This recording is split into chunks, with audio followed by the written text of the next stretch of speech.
Baik, bismillahirrahmanirrahim. Assalamualaikum warahmatullahi wabarakatuh. Selamat siang dan terima kasih untuk Bu Dina telah memberikan kesempatan bagi kelompok kami untuk mempresentasikan mengenai analisis hukum dagang pada praktik pelaku usaha UMKM. Sebelum itu izin memperkenalkan diri, nama saya Muhammad Iswara Agam Digantara dengan NIM akhir 826. Nama saya Ajaria Endesina Lumbantoruan dengan NIM akhir 830. Nama saya Alifandra Putra dengan NIM akhir 831. Saya Gabriel Sinpurba dengan NIM akhir 346.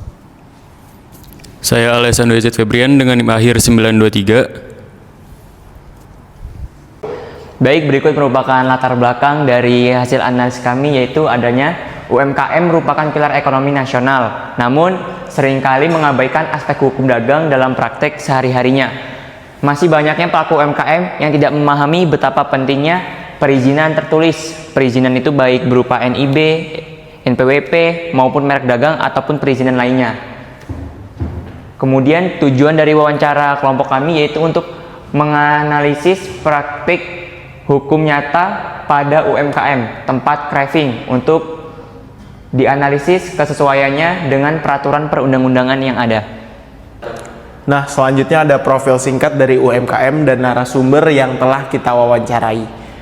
Nah, nama usahanya ini adalah tempat crafting, di mana tempat usaha ini menjual salah satu makanan yang belakangan ini viral, yaitu Dubai Chewy Cookie.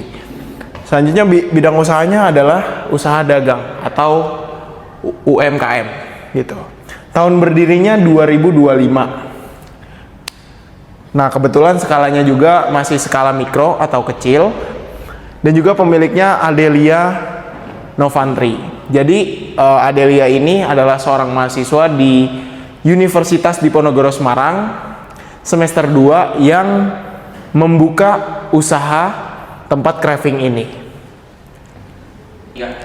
Baik, kelompok kami telah mengajukan beberapa pertanyaan terkait UMKM yang telah kami wawancarai. Salah satu pertanyaannya adalah yang pertama, untuk saat ini bentuk badan usaha dari tempat crafting itu apa? Yaitu berbentuk perseorangan.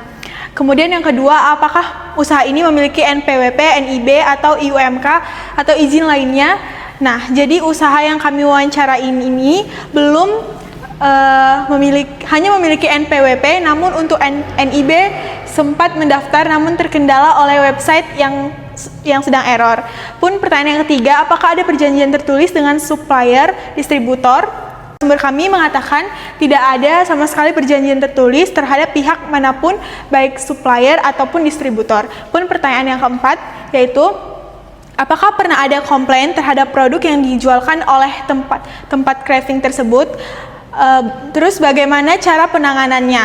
Nah, narasumber kami mengatakan pernah ada komplain terhadap produk tersebut. Penanganannya yaitu dilakukan untuk mengganti produk tersebut karena selama memulai usaha baru kali itu terkena komplain karena barang tidak di tempat setelah diantarkan oleh kurir. Tapi untuk garansi tertulisnya tidak dituliskan secara eksplisit. Pun pertanyaan yang kelima adalah bagaimana tempat crafting memproduksi jualannya, mempromosikan jualannya. Narasumber kami mengatakan tempat crafting mempromosikan jualannya melalui media sosial, baik itu dalam Instagram maupun saluran WA yang kerap membagikan promo menarik terhadap produk yang mereka jual. Sisanya melalui Undip Manfest, UNES Manfest, dan mulut ke mulut. Nah, selanjutnya ada temuan dan rekomendasi. Yang pertama itu identifikasi masalah hukum atau gap analis. Yang dilakukan UMKM seharusnya mengurus perizinan guna nantinya mendapatkan hal eksklusif secara hukum seperti pendaftaran HKI, merek dagangnya, dan perizinan lainnya. Yang kedua, masih banyaknya pelaku UMKM yang belum memahami betapa pentingnya perjanjian tertulis dan hanya melakukan transaksi atas dasar saling percaya. Oke, untuk selanjutnya kita langsung ke rekomendasi perbaikannya. Yang pertama itu usaha itu mulai melanjutkan pendaftaran NIB yang sebelumnya sudah sempat didaftarkan. Yang kedua, mendaftarkan merek secara mandiri melalui DJKI. Yang ketiga, menyantumkan garansi dan informasi produk yang jelas. Dan yang terakhir yaitu membuat perjanjian usaha dengan mitra usaha. Baik, berikut merupakan dokumentasi dari wawancara yang kelompok kami lakukan. Wawancara kali ini kami lakukan secara online mengingat waktu dan tempat yang sangat sibuk ya oleh ownernya tempat craving yaitu Adelia Novantri. Dan berikut merupakan beberapa bukti usaha yang telah dia jalani dari tahun 2025 ini. Jadi dapat disimpulkan bahwa UMKM merupakan salah satu penyumbang GDP terbesar di Indonesia. Oleh karenanya kita harus selalu memberikan support baik itu secara administrasi, secara hukum maupun hal-hal yang lainnya. Mungkin cukup sekian presentasi yang dapat kami sampaikan. Kurang lebihnya kami minta maaf dan kami akhiri. Wabillahi taufiq wal hidayah. Wassalamualaikum warahmatullahi wabarakatuh.